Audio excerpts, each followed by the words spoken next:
I started thinking about all of our clients. A lot of them are working at a job, paycheck to paycheck, wishing they had more, not generating enough income that they could retire without Social Security. Why are they doing that?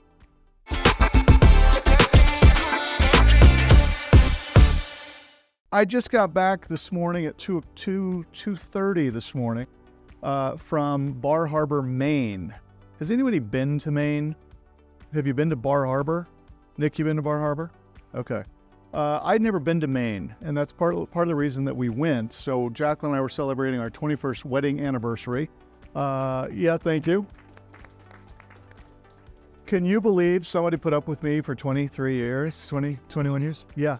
If you think working here as long as you have has been daunting, imagine being married to me for 21 years. She deserves an award. But I'd never been to Maine. It's kind of out of the way. It's not the easiest place to get to. At one point when we landed in Boston, we were catching our flight from Boston to Bar Harbor, and the ticketing person asked me how much I weighed.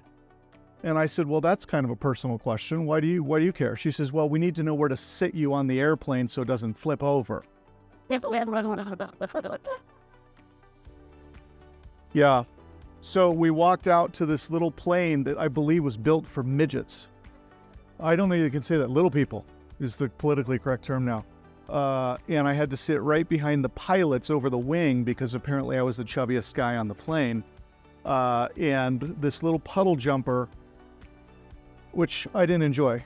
I'm very claustrophobic. I don't know if you guys knew this. So the whole being inside of this dunk tank, the water doesn't concern me. It's the enclosed space that I have a real problem with. But anyway, we get to Bar Harbor. Everything's fine. Great city. It would remind you a lot of Coeur d'Alene, very much a tourist town, lobster everywhere. And so I was curious about the lobster trade. So on Sunday, we went on a lobster fishing tour where they taught us how to be a lobster person. Not a lobsterman, a lobster person, because that's politically correct now. So on this lobster person trek, the captain struck me as interesting because he was in his mid-60s. He had been lobstering for most of his life. And then they had another tour guide that was giving us the rundown of the lobster business. So some interesting things about being a lobster person. Number one, you can't get a license until you've been an apprentice for 2 years on a lobster boat. So you have to do this full time. I think it's 5,000 or 6,000 hours. You have to work for somebody else before you can put in to get your license. Once you've received your license, or once you request the license and you've fulfilled all of the requirements, the wait time to get a license is right now between 10 and 15 years. Now, why would anybody wait that long? Because as a lobster person, and I asked this question specifically, I said, so how much could I make if I was a full-time lobster person?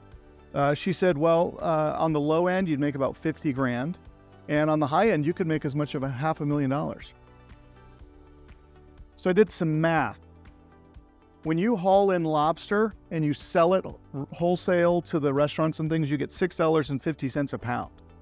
So to make $500,000, I need to haul in 76,000 pounds, which is approximately 51,282 lobsters. Now, we were on the boat for 3 hours, and in that period of time, we captured 3 lobsters that we could keep because the rest were too short. They have to be like 6.5 inches long to be keepers. And so 3 hours of my time, we got 3 lobsters, totaling $27.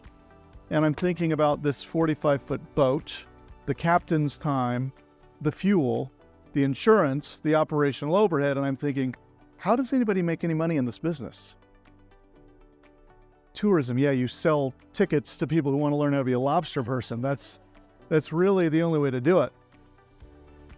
But this is a pretty strenuous exercise. I mean, you got to throw these big baskets over, and you can have up to 800 baskets per license.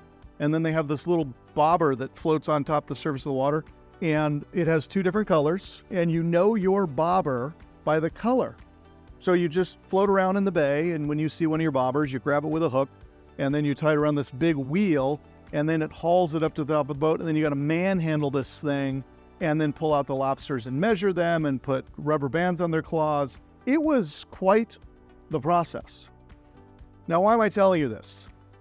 Because the guy that was doing the lobstering was in his mid-60s. And I'm thinking, why doesn't this guy retire? And the answer is he can't. Can't retire. Anybody know why? Doesn't have any income.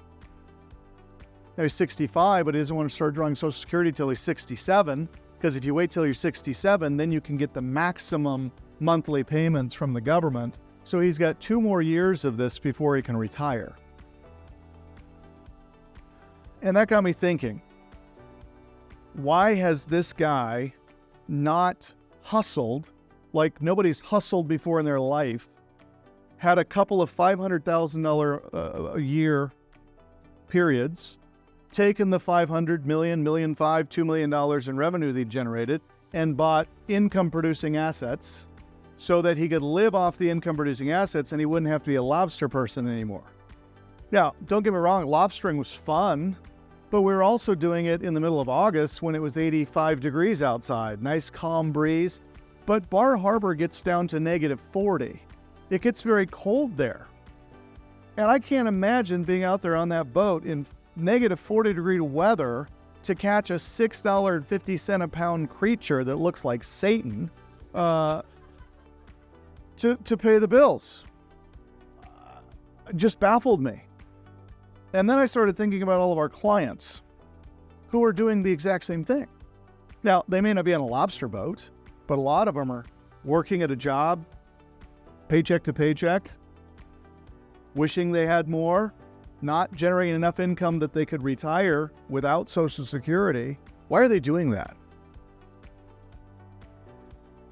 The only logical conclusion I could come up with is they don't know any better. They just don't. Because this is what we get taught, right?